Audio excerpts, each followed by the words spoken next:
Hello and welcome to Ditching Hourly. I'm Jonathan Stark, and today I'm joined by Pranav Kale for another reverse interview. Pranav, welcome back to the show. Thank you so much. This ought to be fun. Yeah, I'm looking forward to it. So today we are going to talk about my time management system. I don't know if it's a productivity system. I don't know what it is. I think it's a time management system. I think it's a productivity system. It's somewhere in there. It's certainly how I decide, or it's how I get anything done at all, honestly. So I guess would you call that productivity? I suppose so. I guess they merge with each other. Yeah. So the idea is to just let Pranav interview me about that. I've been thinking about it quite a bit for the past maybe year and outlining the ideas for a book on it. So this will be really helpful for me to get a little Q&A and figure out. I'm sure I have tons of blind spots, so this will be great. Cool. So I want to start with an application and then probably lead to the bigger ideas. Mm-hmm. Considering that we are mostly talking to soloists, I'm hoping to lay down a context, lay down some of my real life situation, and then hopefully get you to coach me through that, and basically guide me to think about how I manage my time. So I want to start with maybe like the bigger umbrellas, the bigger things that I'm focused on, because I'm guessing that everything that what we do day to day is a downstream effect of your strategy. And so maybe we start there, if that's okay, Sure. with you. So so let me like quickly in a couple of minutes lay down the context. Mm-hmm. So I started my formal entry into being a soloist began, I believe, in January 2024. But for the most of 2024, I did what we call hands work or implementation work. So I was primarily a LinkedIn ghostwriter for founders. Did some good work there, but then by the end of the year, I realized that okay, I need more leverage. I need to solve more interesting problems for my clients, and so I started offering a strategic service known as the Big Idea Sprint, where I essentially work with my clients and try to find a good North Star for their content that they can commit to, which becomes a guardrail for their authority brand. And then eventually, hopefully, they become known for that one big idea.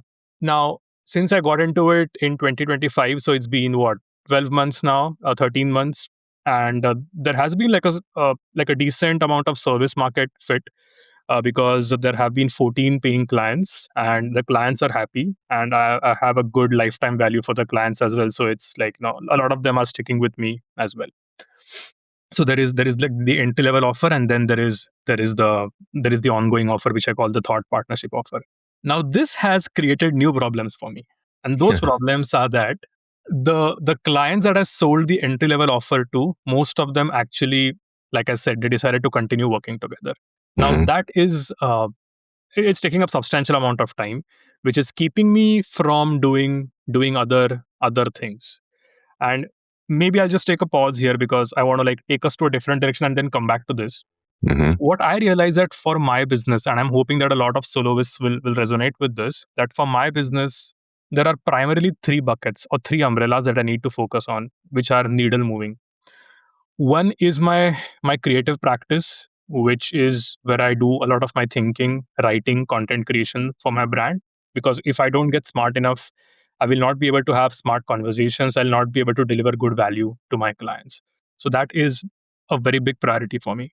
The second is obviously the client delivery, because if I don't actually invest time in delivering good results to my clients, then the lifetime value is going to be low, and then I'm going to keep on I need to keep on hunting for new clients all the time, which is not ideal. And thirdly is business outreach, which is more of trying to get new business. At this stage, I'm not conventionally a thought leader where I have like a lot of leads coming in, right? So there is an element of me proactively reaching out to others. So these are the three buckets, right? There is the creative practice, there is the client work, and then there is outreach. So even before we zoom into the problems, do you agree with these three buckets for a soloist, or do you think I'm missing some kind of a trick here? I don't think you're missing anything. Those are the three big ones I would see. I might frame them a tiny bit differently, but not much. I mean, I might put different names on them, but it's the same three things. It's like getting better at what you do. For delivering the client work that's pretty high priority. Doing marketing so that you have more clients in the future, and getting better at what you do, which there's probably some overlap between the other two categories with that last one. Yep. Okay, cool. So if you're aligned with that, then circling back to what I was saying, okay, so I am now feeling this tension between like, how do I divide my time? How do I invest my time into these three buckets? And at the same time, like, the emotional problem here would probably be that the days are getting a little bit exhausting. Mm-hmm. I'm nowhere close to Elon Musk. I'm not putting that many hours. Mm-hmm.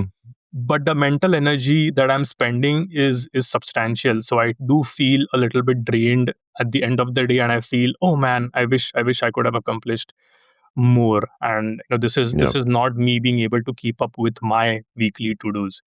Right. So this is like a big mess, right? So how would you advise me on solving this problem? Okay. I guess there's two things immediately, and I've worked through with 3 private coaching students so far.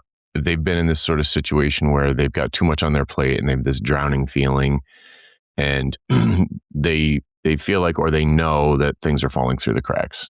They're not getting to stuff. They're forgetting to do it. They're doing it late, and they're always worried that they're forgetting something. It's like this feeling of bees swarming around your head, and you can't even think because you're dodging bees. And it just feels super duper reactive, and nobody seems to like it. They don't like it. So when I work with people on that, one of the things we do, really the first thing we do, is take an inventory of where all their to-dos are. And in all 3 cases, they were all over the place.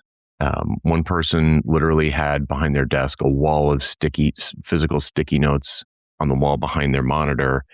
And when we went through this process, she found a whole bunch that had fallen on the floor behind the desk that she didn't even know about. So things were literally falling through the cracks. Another example was I was working with another student, and he had his projects. He kind of in a digital sense had project folders. And then inside of each of those project folders, he had some unknown number of to-dos in like 20 different project folders. So in order to see what he had to do, he would have to open up 20 different project folders just to see what was on his to-do, like in addition to having a regular to-do list. Other people, they've got to-dos jammed in their calendar, masquerading as events. They've got a to-do tracking system, some kind of task tracking system. A lot of times people's email inbox is a huge to-do list, or mixed in with non-to-dos. You could have physical papers. You could have a pile of mail. Your desktop of your computer could have a million folders full of unedited podcast episodes. They're just everywhere. So those are the bees. That's what's flying around your head. So, okay, let's take an inventory of all those things. Where are all of them? And put them down in one big, huge list. And then you're like, oh, no wonder I feel like things are falling through the cracks, because they are. I've got too many. I've no one place to look for all of these things. And when an opportunity arises, or I have a bright idea about maybe, I don't know, starting a new podcast, or somebody says, hey, let's grab coffee, or you have no single place to look and say, I can't. I've got way too much on my plate, because the stuff's not on the plate. It's all over the table and it's on the floor underneath. You don't even know how much you've committed to. So step 1 is taking an inventory of all of your to-dos. Where do they all live? Where are they hiding? And putting them in one gigantic list. So that's one big thing. Another big component when I've worked with people is that they don't have systems for anything. So the work that you have to do, a lot of times there's a way to do it much, much more efficiently. So this isn't a question. None of this is a question about deciding what's the right thing to do. This is just the stuff you have to do. You've already said yes to. And you can, it was true in every case where we could go through and say, all right, what kind of client work do you do? All right, where are your systems for doing it? I don't really have one. I just sort of wing it every time. And then I'm like, all right, let's create an SOP or a checklist or those sorts of things, and start creating those. And you keep them in a place where it's zero friction for you to open that thing up and follow it when the situation arises. So for me, a really obvious one is doing the Ditcherville live sessions every other week. I've got an SOP or a checklist, whatever you want to call it. It's probably like 150 things on it that I run through every other week. And it's since it's every other week, it's not like I do it every day and I would just remember it. Plus it's so long, I probably wouldn't remember it. And when I used to do that, I used to wing it every time. I just flip on the camera and people would show up and I would just answer questions. And then as it got more, I don't know if it got more complicated, but I would make mistakes. Like I would forget to unmute the microphone, or I would forget to, what were some examples? I'd forget to turn off my notifications, or I'd forget to shut the door and the dogs would come running. There's just little things. I'd forget to check it to see if my hard drive was full. And then the recording would fail because the hard drive filled up while I was recording. So there's all these things that I'm never going to, another one was like, am I on the right Wi-Fi network, or am I tethered over my phone by accident? Am I going to like run up my cell phone bill by accident because I did an 1.5 hour long video call? So there are all these things that I could kind of remember to do, but then I'd forget to do one time, and then it would screw up the video, and then it would cause all of this other work because I made this dumb mistake in the middle of this thing that I do on a regular basis. So I wrote everything down, and it just got dramatically easier. So there was maybe before a call in the past, before I had an SOP, it would take me an entire hour just to get ready for the phone call, because I'd be checking settings, and that's another thing, checking your Zoom settings, all these things. And I'd have to get in there early, and I'd be doing all of these things just in my mind. I'd be like, okay, is everything set? Have I got water? Is the air conditioning turned off? That's another classic one. And it took forever. So then I'd be, by the time, that hour was over, I was almost like creatively drained, and I was kind of nervous because I was afraid I was forgetting something was falling through the cracks. And then I'd do the call, and then afterwards, if something was screwed up, it could take me hours to unscrew up the thing. So maybe I'd have to re-record parts of the video, or merge the audio from the backup onto it just turned into a mess. But once you have the list, it takes me like 5 minutes.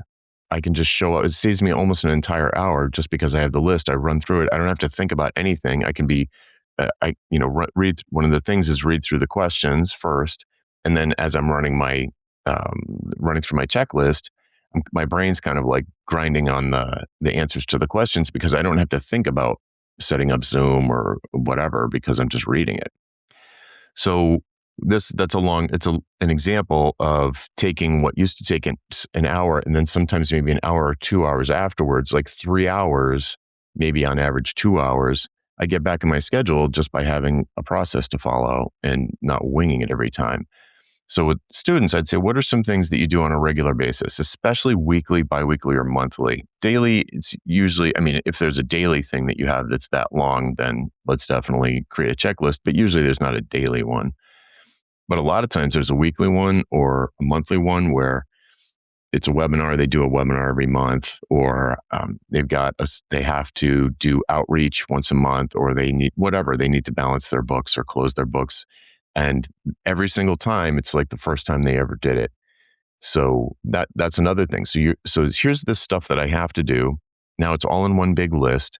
And for the things that are complex procedures, there's a checklist to follow, so you don't screw it up, so you don't have rework, and you also don't have to expend the creative energy or that sort of fear that you're going to forget something. All of that goes away. It becomes very easy. So you can do the things you have to do faster. You know how much stuff you actually have committed to, and that helps you say no to more things. One of the things that might become a theme here is, with almost every case, yes, every single case of the three that I'm thinking of, all three people need, one of the things that they're getting better at, they need to get better at to protect their sanity, is to say no to stuff. And it makes it a lot easier to say no to things when you can see how much stuff you actually committed to, instead of it hiding behind your desk on the floor. I think it also means saying no to yourself at times, right? Because you might be coming up with a lot of creative ideas, going behind what's the right English? Going behind the shiny objects. So if you, when you're coaching your students, or if you were to coach me, what you did right now is you jumped into what I'm doing currently, what I'm already taken on, and then the Hmm. two broader points that you made were, one is the to-do list, which I want to zoom in on, and the second is more of a system or SOPs. Hmm.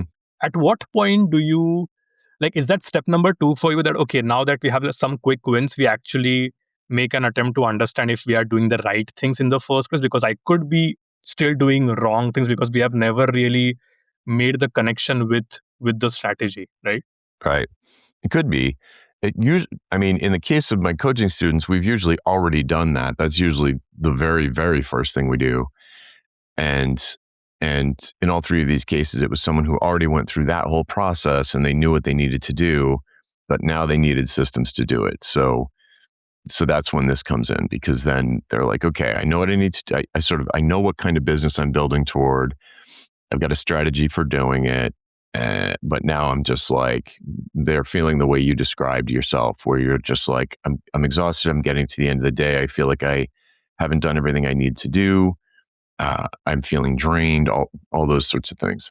So the process of deciding what to do, I think for the purpose of this conversation, I kind of want to hand wave over it a little bit and be like, you need an objective, you need a strategy to reach the objective.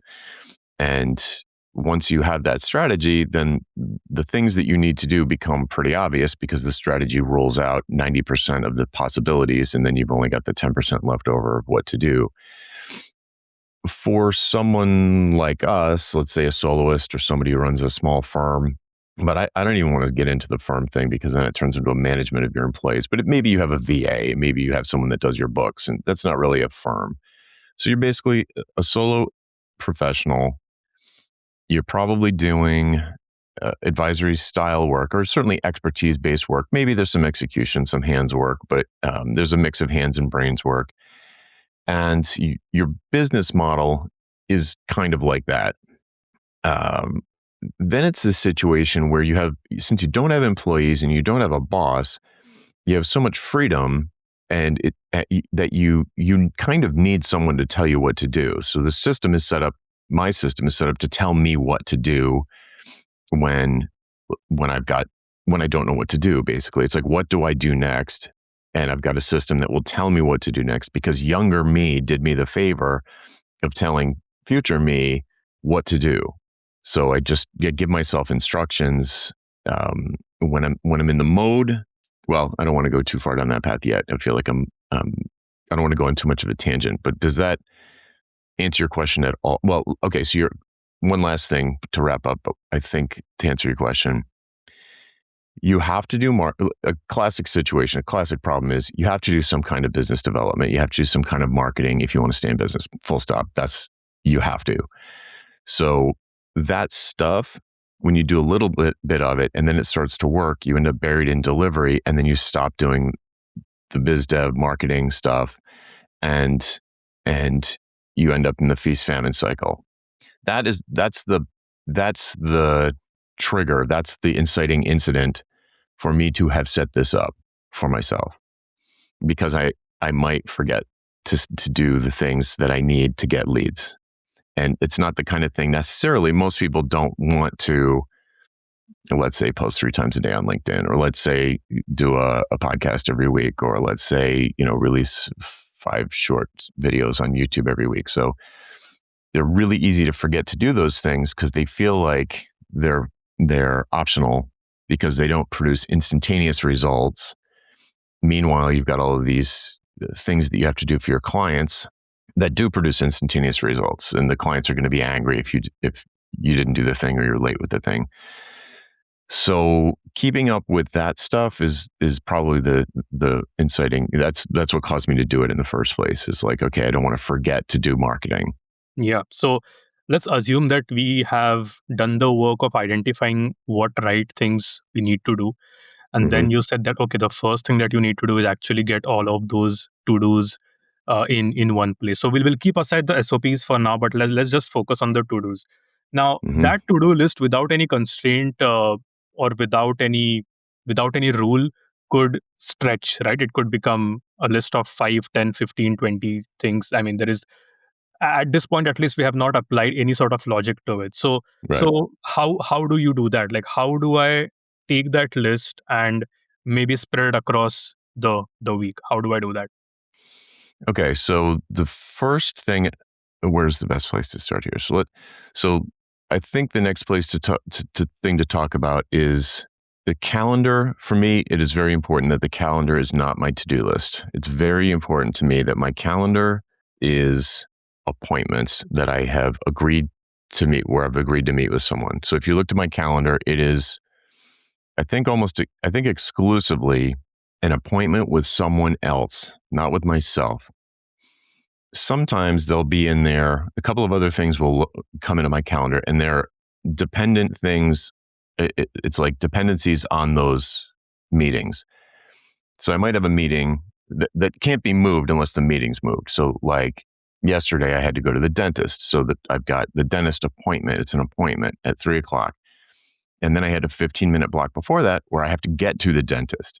So that 15-minute block isn't an appointment with someone, but it's because of the appointment that's coming up. So they're kind of like the same thing.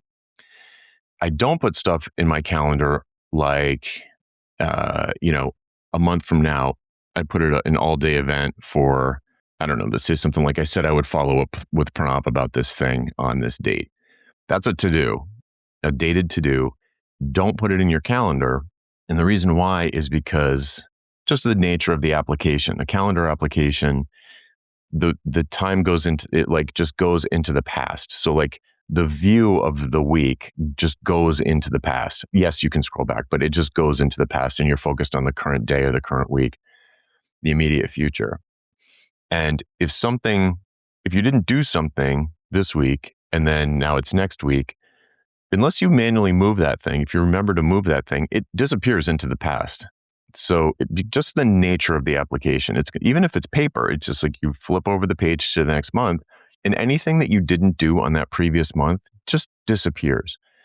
And that's not good. Like I, I had this one bad habit, which is exactly the thing that I just described, where if I said to someone that I would follow up with them, in my mind, I was like, well, that should go in my calendar because it's a promise I made to someone else.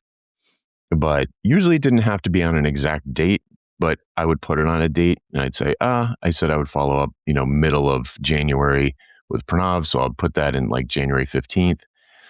And then if I didn't get to it that week, or I just didn't see it, because it's not really super duper in your face, and like the holidays and other stuff are up there, and it goes into the past, then I forget about it, basically. I just completely drop the ball. And when I started talking about this stuff a little bit more seriously, I went back into my calendar and I just looked, and there were like 10 of those that I just completely dropped the ball, and going back like a year. And I was like, oh, wow. It sort of proved my own point. So calendar, not for to-dos. Calendar is for promises you made to show up either online or at some place with someone else. And the difference between that and like an appointment with yourself or, I need, work on book from 9 a.m. to 10 a.m. You can just, I just move those. I end up moving those like, I don't know. The kids were sick in the morning and like that time got nuked, and I need more flexibility in my day. I'm not good with a rigid schedule. And so I would end up just moving those appointments with myself all over the place. And that ends up taking me a lot of time to move them around. And then sometimes they slip into the past and they never get done. So just the nature of a calendar application is not a great place to put to-dos. So my calendar is for appointments that I made with other people and then like related travel time or preparation or something like that cannot be done at some other time. Then the to-do list contains regular to-dos, like one-off to-dos. They either can have a date or they don't have a date. And then recurring to-dos that have some frequency, like daily, weekly, monthly, every other month, whatever, every other week. And yeah, and then we can go into the to-dos that are on the list. When you first do this, when you first do that inventory and you take all these to-dos from all over the world, wherever you keep them, and you put them in one place, then you're going to have a massive amount of stuff to deal with, way more than you're like, oh, I feared that this was actually what I had to deal with. And there's a phase where you like have to grind through that and spread it out over time to get through all that stuff. But at least you have it all in one place and you can sort of prioritize which things need to get done first and which things can wait a little bit longer. But once you've gone through that initial um, cleanup, I guess, and you've gotten better at like not over promising to other people or over committing to things, then it gets to this a nice rhythm where I feel like I almost have this event loop for my day. An event loop is like a thing from game programming where like, or even web design, where there's this kind of circular logic that happens, or it's like, it's a loop. So after we get off this phone, I do it 100 times a day probably. So after we get off this phone call, I'm going to look at the lock screen on my phone and I'm going to say, are there any emergencies? There's probably going to be some notifications, might be some stuff from Ditcherville or other Slack rooms, might be a voicemail, but I'm just going to look and see if there are any emergencies. Did one of the kids have a problem? Does my wife have a problem? If the answer is no, well, if the answer is yes, I'm going to deal with it. If the answer is no, I'm going to check my number 2 inbox. My number 2 inbox is my calendar. Do I have another meeting coming up? Yes or no? If yes, I'm going to go into that meeting, or I'm going to prepare for that meeting if it's coming right up. And if the answer is no, I don't have a meeting coming up, then I look at my 3rd inbox, my last inbox. I only have those 3, my to-do list. So when I look at the to-do list, it probably has 20 things on it right now. Some things are client delivery types of things.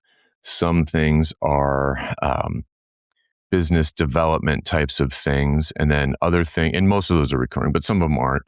And then like I've got a bunch of to-dos on there right now for migrating from Slack to Circle. And then I've got recurring to-dos that are things like, stretch, practice my karate forms, do 100 push-ups, like things, send the daily email. So I've got these different categories of to-dos. There's like the undated ones that would be nice to get to maybe someday, and someday I'll get to them, but probably not. Then there's dated to-dos that don't recur, and that's stuff that is on my radar and I need to get to it at some point. And then there's stuff that comes back every day.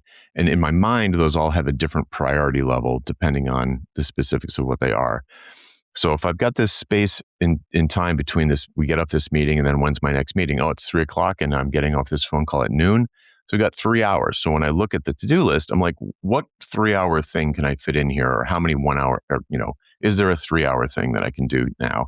Is there, 10, 15-minute things I can do? It's like whatever I'm in the mood for, whatever I feel I have the energy for. Maybe I feel like doing push-ups in the middle of the day. Maybe I don't. Maybe I feel like editing a podcast episode, or maybe I feel like doing one of the migration tasks for Ditcherville. But I just do whatever I feel like that I have the time for. And then when the next meeting comes up, I do the meeting, I get off the meeting, the event loop happens again. Check the lock screen, check the calendar, check the list. And that loop just keeps happening all day. So as long as I have the right things on my to-do list and the right things in my calendar, I'm going to be moving my business forward in all of those 3 categories that you started off with. So, so the feeling is, I don't feel like there's bees flying around my head. I don't feel like things are falling through the cracks. What it feels like is I'm just doing whatever I feel like all the time. Yeah, which is very intriguing to me Mhm. because I guess so every year I travel to 2 places. Okay, one of Mhm. them is like a vacation near the beach where I have an empty schedule. And then at the end of the year, I like to go to a meditation retreat in the mountains. And the thing that I like about going to the meditation retreat is that the schedule is already taken care of. Like I just have to show up, and I don't have to decide, what to do next. Which is, in a way, a little bit bizarre. And maybe this means that I need to do some therapy, because if a vacation is making me anxious, maybe there is something wrong in here. But that aside, like, what I'm gathering from uh, your process is that there is this intuitive calmness that you are bringing, where as you sift through those tasks, or as you go through those to-do lists, and you are very intuitive, and uh, you are grabbing which feels right in the moment. But I can totally see that someone else in that situation uh, could could look at that and get overwhelmed, just deciding, and wondering if he's picking the wrong thing to do, although there is no wrong Mm, thing. But right, there isn't one. yeah. Yeah, so so so that's the well, yeah, I think that's the answer, is there isn't a wrong thing, but it does lead into another topic, which is if I see myself, or let me put it another way, you can see yourself procrastinating. It's in your face, because the nature of a to-do application is to-dos don't disappear until you've done them. So if you keep postponing a to-do, that is a huge signal that you don't want to do that thing. You never feel like doing that thing. Or maybe it's that your calendar is so packed that you never have time to do a big enough. Maybe it's a big, like a 3-hour thing, which is probably, I never have a 3-hour task. The most of the task is usually an hour. So it's a huge signal to you that you don't want to do that thing, or your calendar is set up in a way that you never have enough time to do the thing. So if it's the calendar issue, then I would say that thing is too big, break it down into something smaller, and or block out, just clear your schedule. Another thing that I do put in my calendar is blocks. So I'll say like if it's a Monday holiday, I'll put a block in my calendar, because I send out links where people can schedule things in my calendar, and those links are scattered around the internet. I send them out in email, so I don't know who all has them or what all's coming, or people to book interview times and stuff like that. So rather than mess around with my Calendly, my scheduling system, and do these custom blocks for this week or whatever, I just put 8-hour events in my calendar, like from 9 to 5, just blocked. What's an example of this? So an example of this is like, I took my 3rd degree black belt test in the fall, and the week leading up to that, I just blocked every day, because I had so much stuff to study. There's a lot of memorization. So I had a whole bunch of stuff to memorize, and I didn't want to be distracted with other stuff.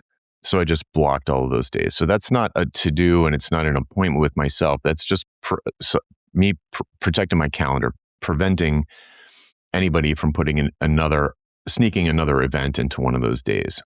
So if there's a to-do on your list that you're never getting to, and you think it's because you haven't got the time, then it's time to do something I talk about in 10-day system challenge, which is block out a me day every week, a recurring me day. Like Thursday is usually a good one.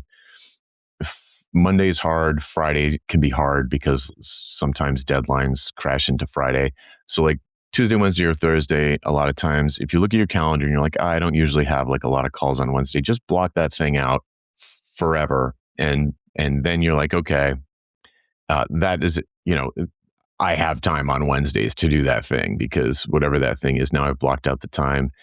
And for people who think they can't block out a day, you can, and I can prove it, because if you got sick tomorrow, you would just reschedule everything. So just reschedule everything now. Not like lie and pretend you're sick, but just reschedule everything. So if you've got only one recurring meeting on a Wednesday, change it. Or if there's one day a week that doesn't have a recurring meeting, that's your day. Block that day out, and that's your day to kind of like catch up on the to-dos that haven't been getting done. If it's not that you don't have time to do it, if it's not, maybe you do have space in your calendar, but you keep seeing this to do and you go like, I don't want to do that, then delete it. You're not going to do it. So there's that whole nother topic here is, there are all these things that people tell you have to do. Maybe you don't. Maybe they don't really align with your strategy. Maybe they don't align with your personality or your values. Maybe you don't want to be on social media all the time. If you just see this to do on there, and every time you see it, you just like get drained. You're like, oh God, I want to do this. Come up with a different thing. Find a different way to achieve whatever that thing was for. That's going to be more fun. And if it's this thing that's just like way overdue, just delete it or put it on your maybe someday list, but you're not going to do it.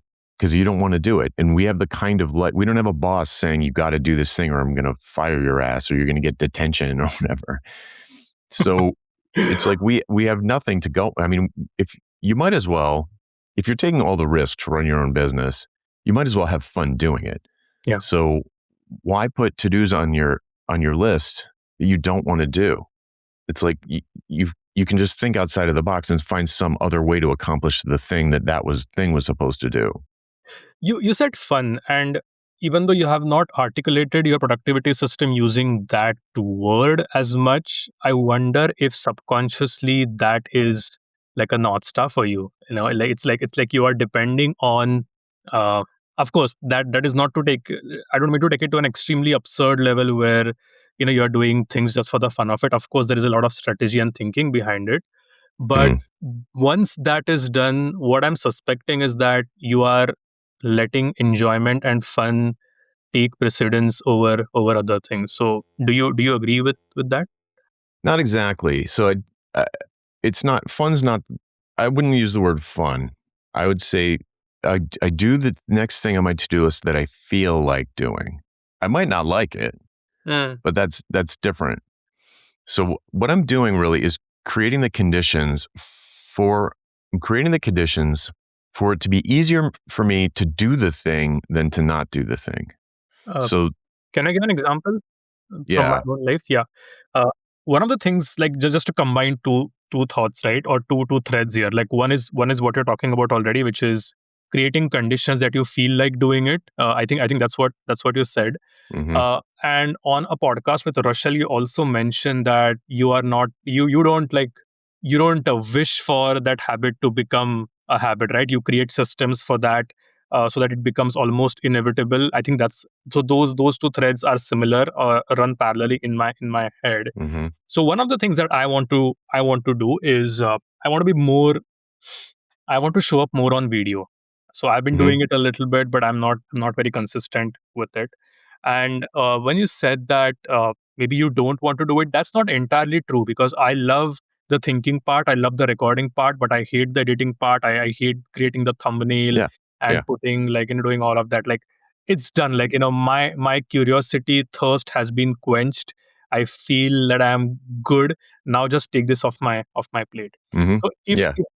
if I want to implement this particular habit, and it's a habit change because I already have a few things to do and now I'm introducing this, right? Hmm. So how do I make this habit inevitable? How do I create conditions so that this is something that I feel like doing?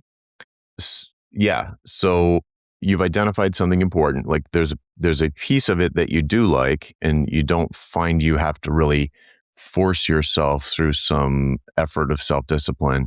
But then there's a piece that seems required that drains you. So the first half of it energizes you, and the editing part drains you. So don't do the editing part. Just do them live. Hmm. Okay. Done. So that's the kind of thing where it's like when you have a checklist for a long task, which that would be a pretty long checklist because video editing's a pain. I hate it too. You just look at the list and you say, like, what things on this list do I absolutely have to do? Or what's the other thing you could do is say, maybe there's a way to automate this or delegate it. I'm not a big delegator because I feel like that the things I delegate would all be small things. And I feel like it just turns into a meeting, which is, I don't want a meeting in my calendar. I'd rather just either not do the thing if I'm going to delegate something, it has to be so completely and thoroughly hands off that I never have to have a meeting about it. Like my taxes, the stuff like that. Like my bookkeeper just logs into my accounts and does everything. We never talk, maybe once a year, probably not even. So I'm okay with that kind of delegation, but anything where I've got like a VA and I have to have a meeting about it. And this is true for at least one of the coaching students I mentioned earlier had a couple of pseudo employees that were helping with a lot of stuff. And the pseudo employees were making as much work as they were completing. And it's expensive. So we went through these like all of these things that they were doing. And it was like, okay, what's the purpose of this thing? What's the purpose of this thing? What's the purpose of this thing that they're doing? And in every case, the answer was like, I'm not sure, or I don't really need that. It's work that they created for themselves to justify their fee. And it's not moving the needle in any way that we couldn't do some other way. So if you hate editing video, don't. Just do it live. And the cool thing about doing it live is it has a certain energy to it. It might be scary at first, but you'll get better at it. And I think the expectation of the production values is lower. So you can actually do a worse video, air quotes, worse video, and it was live. So everyone's expecting it to be like a live stream, Yeah. Q&A or AMA or interview, and you get cut more slack because you did it live. It was a performance. The other thing is, why does it have to be video? Why couldn't it be audio? Because audio is way easier to edit and upload and move the files around and all that stuff. It's way, way easier. It's just so much easier. So, I would question all of the things. It's like all of your most people's base assumption with this, I want to do a podcast, or I want to have a video, a YouTube channel, or I want to be on LinkedIn, or I want to do this thing, but it's a lot of work. It's like, well, do you really have to do all that work? Where's the Pareto principle here? What's the 80-20? What's the 20% that gets you all the juice? And what's the 80% that doesn't really add anything? And maybe you can just cut out the 80% and leave the 20. And I do that a lot. That's the very first lesson in 5-Day Podcast Challenge is like, you think you have to do this list of 20 things, but you really don't. You don't need to worry about advertisers. You don't need to worry about music at the beginning. You don't need to worry about editing even. You don't have to worry about your microphone. If you're running Zoom calls with clients, your setup is already fine. People are paying you money for this setup. Free podcast doesn't need to be any better than your Zoom calls with your clients. And if your Zoom calls with your clients are bad, then you should get a new microphone anyway. So, bad quality, I mean. Yeah. So there's a lot of advice about all sorts of aspects of running a business online that don't really apply to us because we have a particular kind of business. And I think there are a lot of things where people are overwhelmed by nice to have stuff that they don't even need to be doing. This rigorous questioning that you do you have a formal practice, let's say at the end of a week, end of a month, to really question, okay, what's the 80-20? What is draining energy? What is adding energy? Or do you just do it on the go? Yeah, there's two things I do. On the go, I think I'm unusually good at noticing how I feel when I look at the appointment in the calendar or look at the to-do on my list. It is like a blaring red flag to me if I don't feel like doing the thing, or if I'm excited to do the thing. And if I notice a pattern there, I actually have a list called my love-hate list. And when I notice I hate doing something, I put it on the list. And when I notice I love doing, I put it on the list. And when I look at the list, it's like, okay, what have I collected of my loves and hates? How can I do more of the loves and less of the hates? It's like really basic. But if you sat down to do that without collecting them as they hit you in the moment, it'd probably be pretty hard. But if you just collect them for a month, you're like, wow, I really love working with that client. I really hate editing video. I really love, speaking on remotely. I really hate traveling. So you come up with this list of stuff, or maybe I hate air travel, but I like driving or taking the train. So you just make this list of totally random stuff. And then, okay, how do I decrease the number of hates I have to do? And how do I increase the number of loves I get to do? And then in service of your strategy, just change the activities of your day. So you still have your objective and you still have your strategy. You're just maybe going from a video podcast to an audio podcast, or the other way. Maybe you're forcing yourself to write every day because I told you should, or someone read that they should do that. Well, maybe, but you love doing video. Well, maybe just do video and then use AI to translate that into a summary or something that goes out. And you just say, hey, this is an AI summary of a video I did, but that's your mailing list. Boom, there you go. And with the link to the video. So just come up with something creative so that you can do more of the stuff you love and less of the stuff you don't. Nice. I hope this podcast experience doesn't go into the love hate column. I love podcasting, for example. I know I love podcasting. It's great. I'm really, really good at showing up when I say I'm going to show up. If I have an appointment with someone, I'm really bad at showing up when I make an appointment with myself, which doesn't make sense, but I know a lot of people do that. And a Yeah. lot of people, it works for people. Rochelle she could put, at 10 o'clock tomorrow, I'm going to do this. And then by God, at 10 o'clock tomorrow, she did it. I want to talk about that. It's bothering me a little bit that you are so freely being able to switch tasks up and pick things up on the go, because I can totally see myself getting stressed about it. My question is, do you how do you think about energy, and Mm, not in the woo woo way, but when I say right. energy, what I mean is, like, I'm most creative in the morning, and I want to get all my deep thinking done in the morning, because in the Hmm. afternoons, like, I just don't like afternoons. I'm sleepy. I've had a heavy meal, perhaps, and then I'm like, my caffeine effect is now going down, so it's crashing. So how do you think about the time of the day and then mapping the particular activity to that particular time? Yeah. Uh, I guess, is a two-pronged approach. You need to have a certain amount of awareness around that. So I'm trying to. I have an answer for you, but I'm trying to come up with a. I have my answer. I'm trying to come up with a general answer. I'll start with my answer. How do I do it? So first, I noticed when I want to do, like, just like you said, I notice when I have the energy to do certain kinds of things, and I think Dan Pink has a book. I think it's Dan Pink has a book called When, Yeah. where he talks about this.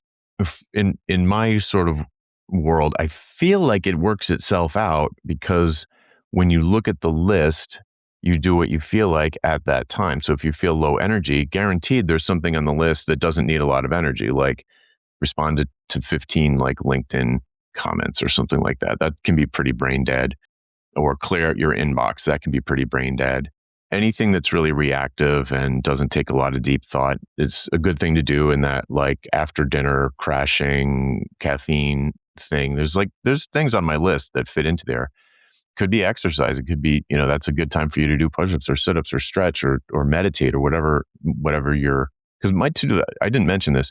My to-do list and my calendar are not, I don't have work version and home version.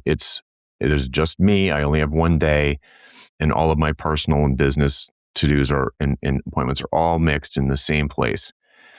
So um, I usually have something I can pick at any moment. So if I had no appointments in a day, this would automatically happen. I would automatically do whatever I felt like in the moment because of where my energy. Like, part of the consideration is my energy level. Like, I'm fried right now. There's no way I can do my daily email right now, or I'm fried, or I'm super up. Like, oh, I've got this great idea. It just hit me. This is the perfect timing. I'm going to bang it out right now. So I'm always surfing that energy wave because it happens. I'm not saying it doesn't happen to me. It totally does. Where my energy is up or down, or I have a particular kind of energy, like maybe I have physical energy, but not mental. So this just magically works itself out because when I have no appointment coming up, I can just look at the to-do list and just grab the one I feel like doing right now, the one that seems like fun. I said fun, but it's really the one that I feel like doing. The problem is that if you have no awareness of where your energy levels are for certain things, and you're just constantly blocked with appointments at that time. So, like, if your best time to write is first thing in the morning, but you have recurring daily stand up every day at the exact time, then you've got a conflict. So the first thing would be you'd have to notice that that's a problem. I'm not sure how to. I'm not sure how to advise someone to help them notice that it's a problem, but somehow you got to notice that that's a problem. So how would that manifest? It would manifest because you've got this to do on your list that you really you really wish you could have, like, you want to do it. It's not that you're avoiding it, but you never have the energy for it. You still have to know that, well, I would have had the energy for it in the morning if I didn't have meetings all morning every morning.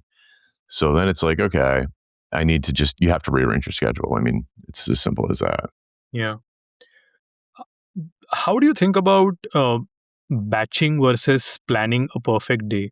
Because I've heard you say that you would rather uh, eat away at a task one bite at a time, even if like, and you would prefer doing it daily as opposed to, let's say, mm, batching it and like, maybe, I don't know, putting like every Thursday for the whole afternoon I record videos, or like, I don't think you could fact check me on this, but I don't think you're that kind of a guy. You are probably more of that, okay, like, this is my perfect day and I would rather, chip away at tasks slowly. So how, but at the same time, I have felt that there is certain merit to batching, especially, let's again, like, let's take the example of recording a video. Like, if I'm going to put on a nice t-shirt and adjust my lighting, then I might as well get like, 2 3 4 videos recorded as opposed to doing them every day. So yeah, I'm just like wondering, how do you think about these two contrast approaches?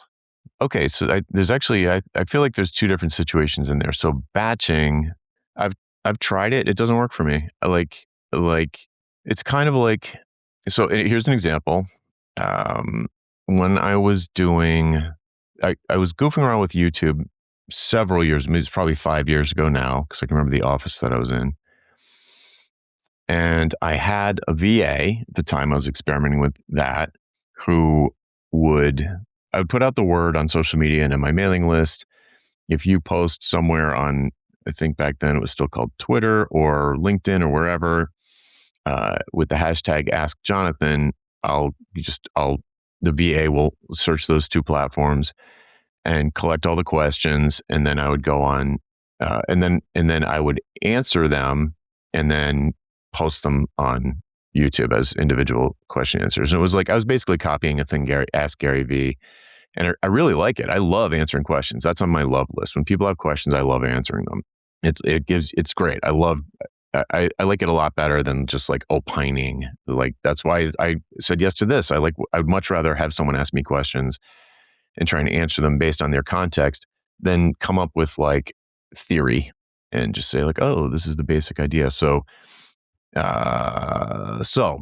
I hated doing video, still hate doing video, and I batched that, and I still didn't like it. So it's kind of like, trying to think of a food I don't like. I love broccoli, but let's say I didn't like broccoli, but I had to eat it. Well, it's not going to make it any better that I ate all of it at once. Like, my monthly allowance of broccoli in one day. I still hate it. I'm just making it less painful, I guess. What you're doing when I was in that example, I was just making it more efficient. So it was taking up less time, but I still hated it. So it didn't stick. So it's like the batching, it's like, why are you batching it? Is it because you hate it and you're trying to get it over with? I think in many cases, yes, that's the answer. You're trying to be, you don't like doing it. So you're trying to get it all over with as quickly as possible. It's like, but I see running my business is more like gardening. You can't do all of your gardening for the month in one day.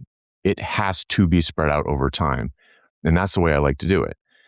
The other thing is not that necessarily that you hate doing it, but your second half of the example where you're like the lighting's already set up and all of these things that take time to do it. I don't hate them, but the conditions take a minute to get set up, and now they are set up.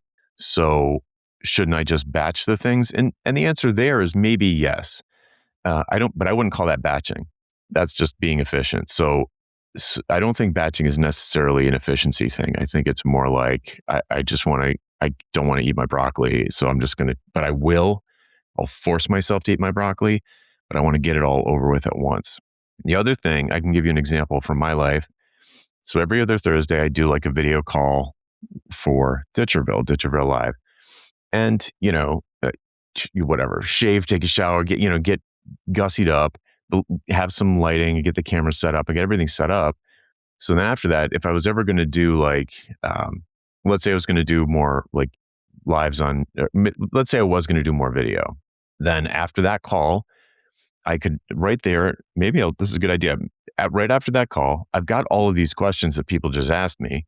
And then I can take generic versions of a couple of those questions and then just flip on YouTube Live. I'm already dressed. I'm already ready. The lights are already on. The microphone's already on. And I've got questions in front of me. I could just do that thing that I did with the VA. But instead of recording them individually and collecting them over time and scheduling them out. We had a big Kanban board of the progress of each video and where it was in the system. It's like, nah, who cares? I'll just here's 3 questions. I just flip the video on. Everything else is ready. I might as well do it. So this isn't the same thing as habit stacking, but it does kind of remind me of habit stacking from Atomic Habits, where if you want to learn a new habit, you stack it on top of an existing habit. Because you don't need discipline to maintain a habit. You need discipline to create a habit. Once the habit is created, you don't need that much discipline to maintain it. So if you always drink coffee at the kitchen counter at 10 in the morning and you want to start a daily newsletter, you could try writing it while you're drinking your coffee instead of whatever you normally do while you're drinking the coffee, which is probably something that you don't need to do, like scrolling your phone, reading the physical newspaper, or whatever else it is. So if I'm assuming you're by yourself, let's say you're not talking to someone else, your spouse or something. So you can take an existing habit and stack something on top of it. So if I said, okay, every other Thursday, I do this Ditch or Real Live thing. Right after that's over, I could start doing a YouTube live thing where I answer a couple of questions in a generic, anonymized version of the questions that got from Ditch or Real Live. And then people will show up live and ask me more questions. And it could be like a half an hour thing where I just keep it really low maintenance and like that. So now I'm thinking of I tried to do LinkedIn videos and that was just so high friction. It was ridiculous. Mm-hmm. So I like to keep things incredibly low friction. So I'm just doing the piece that 90% of it is just the piece that energizes me. And I absolutely minimize anything that drains me because I'm not going to do it. I'm not going to delegate it. It's just going to make me stop doing the whole thing. There are a few questions from ditchers. Are we good on time? Can we do like a rapid fire thingy? I have time if you do. Okay. I think one of the first ones was, how did you actually arrive? I think it was Clemens who asked it. How did you arrive at this particular system? I'm guessing there was a lot of trial and error involved, or maybe it wasn't. I don't know. So how did you actually come here? It's a hybrid of just organically. So I was a big Getting Things Done fan by David Allen, and there's a lot in common. I have a lot in common with what he has people do, what he suggests in that book. But when I read it, it was much more physical world, paper world. It wasn't as much of a digital world. So, and I know there's new versions of that book, but I didn't read them. So that's the first time I remember really thinking about time management. And that would have been, it was probably 2006. So 20 years ago. And it might not have even been a current version of that book. I don't know where I got the book. I don't know when he started adding things like email inboxes and stuff to it or social media. So that was a big thing. But I do disagree strongly with some of the stuff in that book, actually. Like the 2-minute rule, I think is a disaster. I don't think that's a good idea. This is mostly that. I'm also a fan of, there's this concept, it's not from EOS, but I think most people know it from EOS, of what is it? It's like boulders, rocks, stones, pebbles, like where you've got these big things. And if you fill your day doing the little things, you'll never have room for the big things. It reminds me of like packing the back of my car if we're going on a long drive or going to the storage space or something. You have to put the big things in first and then you can fit the little things in. But if you put the little things in first, you're going to find that you have no room for the big thing. So you have to start with the big things. So that is in the back of my mind. That's like a thing that I believe in. So at the same time, that's more of a strategic. That's not like to do. It's not really. It depends on how you think of big. So if the big thing is the important thing, then yeah, that is represented in my to-do list. If the big thing is a time-consuming thing, then to me that's a project and you need to break it down into tasks. So it's always a short thing. Like I don't have any tasks that I couldn't do in less than an hour, I guess is one way to put it. Another way to put it is, because I know people are going to be like, well, what about deep work and what about writing? So, okay, so here's another thing that is always in the back of my mind. So there's a really famous, I don't think he's alive anymore, but there's a really famous classical guitarist, perhaps the most famous classical guitarist of this century named Andre Segovia. And he was just phenomenal, just absolutely unbelievable. And I remember reading an interview with him. They said, and this is when I was in music school and I was practicing like 18 hours a day. Like every waking hour, I had that guitar in my hands. And to the point where I gave myself like carpal tunnel syndrome. Like it was ridiculous. And I remember reading this interview and they asked Segovia how often he practiced a day. And he said about an hour.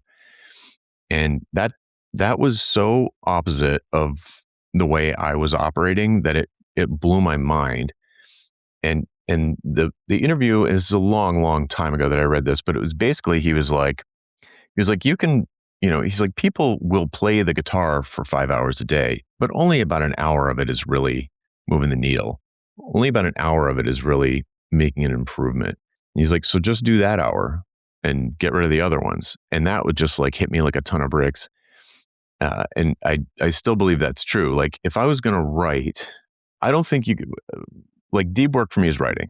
So if I'm going to do deep work, I can't do it for more than 4 hours. Like if I'm doing it for more than 4 hours, everything I'm doing after that is garbage. And 4 hours is pushing it. 2 hours is more like, for me, 90 minutes to 2 hours of just writing is total bliss, uninterrupted bliss. But I can get it done in less time. Like I can get done what I need to get done for the day in less time than that. But if I get into it, then I know if I have the time to do it, it'll expand to fill like 90 minutes to 2 hours and it'll be super fun and I'm going to love it. But I could shorten it, but I'm just having fun. I don't know if does this landing at all? Like, does it make any sense? It is.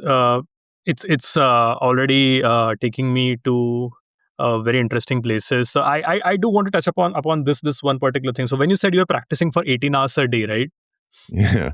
I wonder if it was, and this is like me taking this to like a psychological or a philosophical direction. But I think this is important because I do believe that a lot of, yes, there is like strategy and tactics and systems thinking that needs to be applied to productivity, but there is also like the emotional part to it.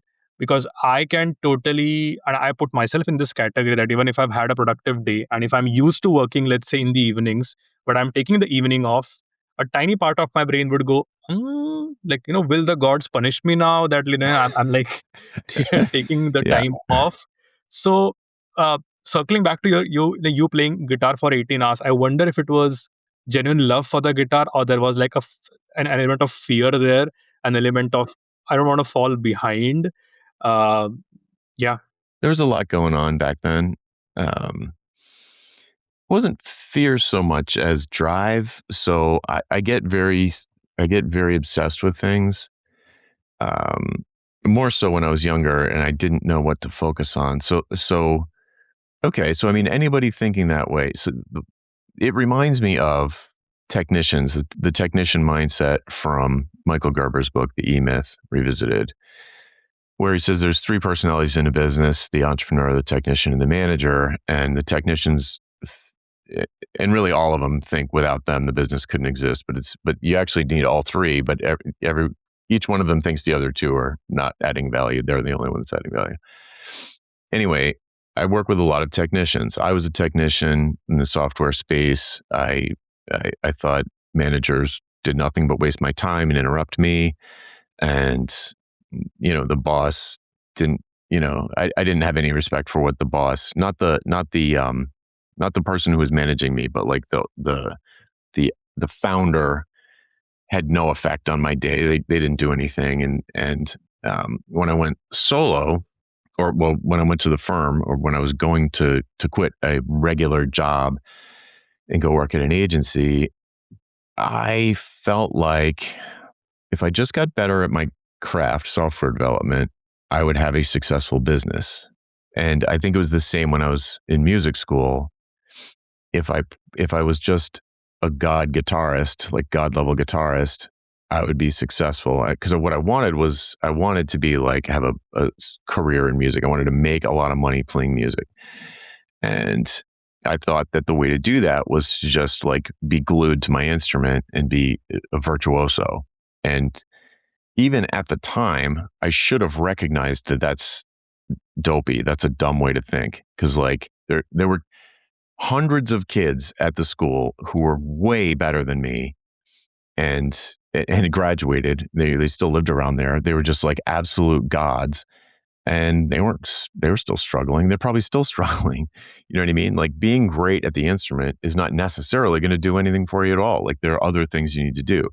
And in a business context, it's like being the best software developer out there, if you could even measure such a thing, isn't necessarily going to do anything. That's just table stakes. It's not going to get you Yeah. business.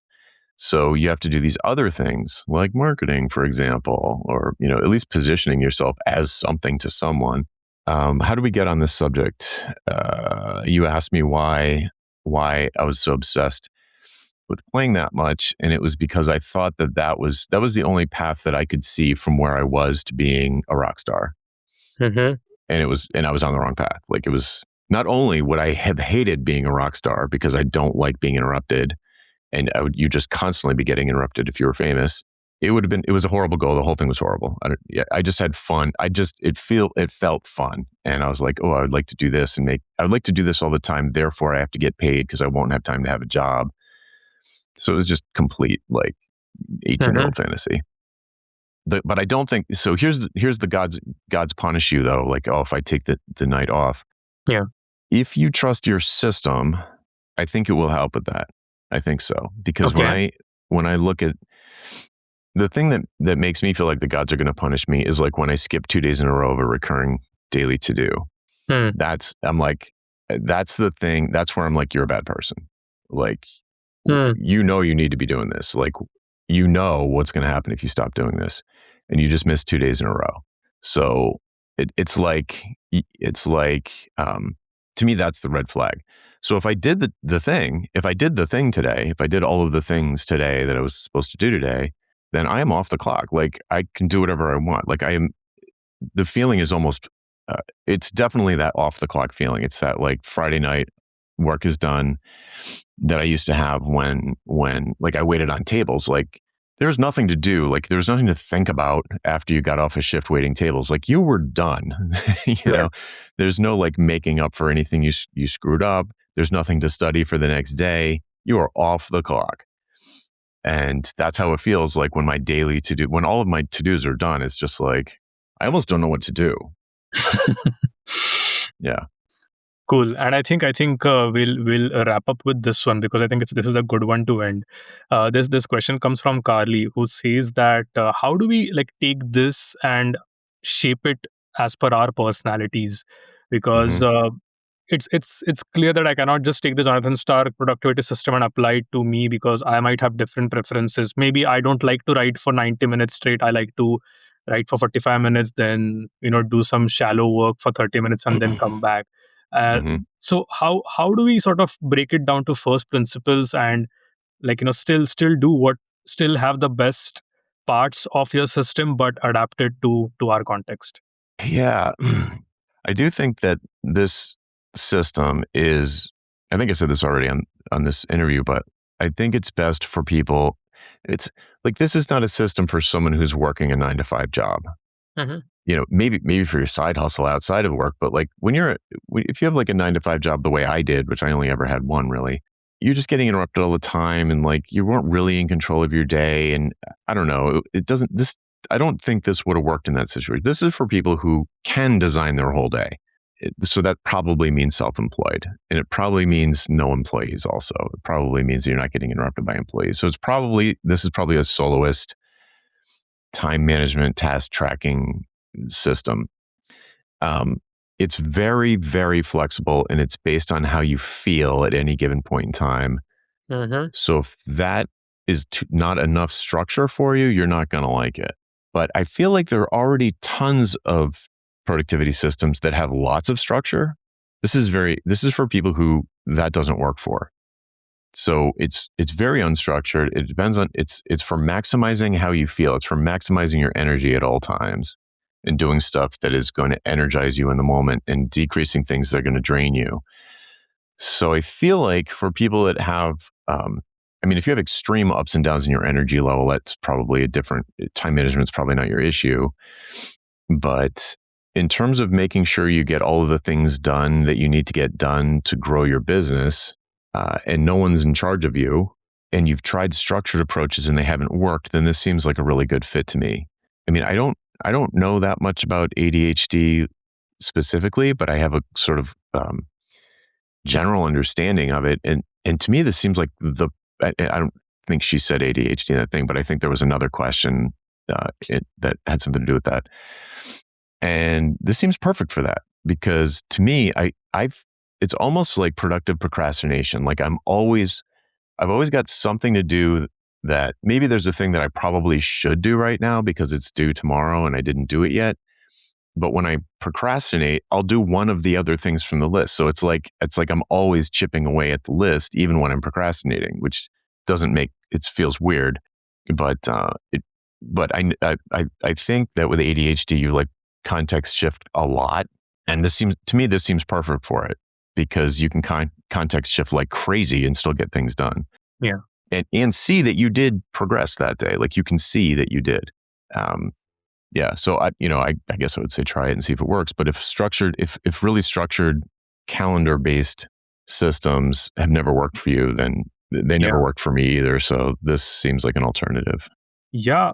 Thanks so much for this, Jonathan. I think the recurring themes for me, if I had to give you my list of what I took away, one would be, I think, ruthlessly cutting things, removing things, not depending on standard business advice on how you should run your business or live your life.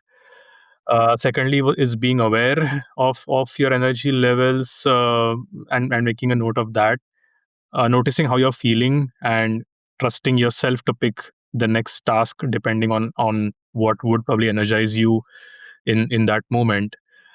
um yeah, those are three. And I think maybe like, and I'll put an outer layer of, like, just take it easy, like, trust yourself, it's okay, like, I think that's what is emerging for me, from this conversation. Cool. Hopefully it's helpful for you or someone listening. Yep. Cool. Well, before we wrap up, can you tell people a little bit about your big idea services and where they can go to find out about that? Because I think it's great. Oh, thanks. Thanks for the plug.